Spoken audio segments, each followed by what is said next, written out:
కొంతమంది పిల్లలు ఆకుకూరలు అస్సలు తినరు కదా! అలాంటి వాళ్ళు ఎవరైనా ఉంటే ఇలా ట్రై చేసి పెట్టండి. చాలా మంచిగా తింటారు.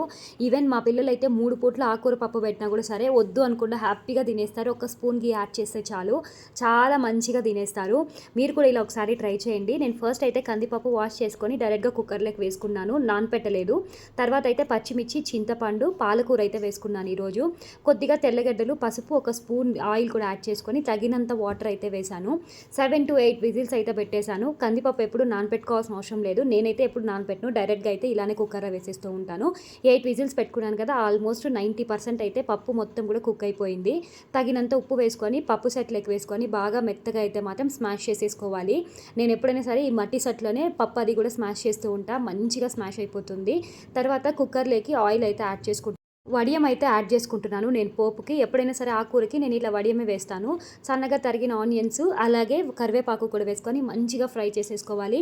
వడియం వేసామంటే కూర టేస్ట్ చాలా బాగుంటుంది. ఇది మొత్తం వేగిపోయిన తర్వాత ఇంకా ఆకుకూర పప్పుని డైరెక్ట్‌గా కుక్కర్‌లోకి వేసేసుకొని సిమ్‌లో పెట్టుకొని ఒక 10 మినిట్స్ బాయిల్ చేసుకుంటే సరిపోతుంది. టేస్ట్ చాలా బాగుంటుంది. ట్రై చేయకపోతే ఒకసారి ట్రై చేయండి.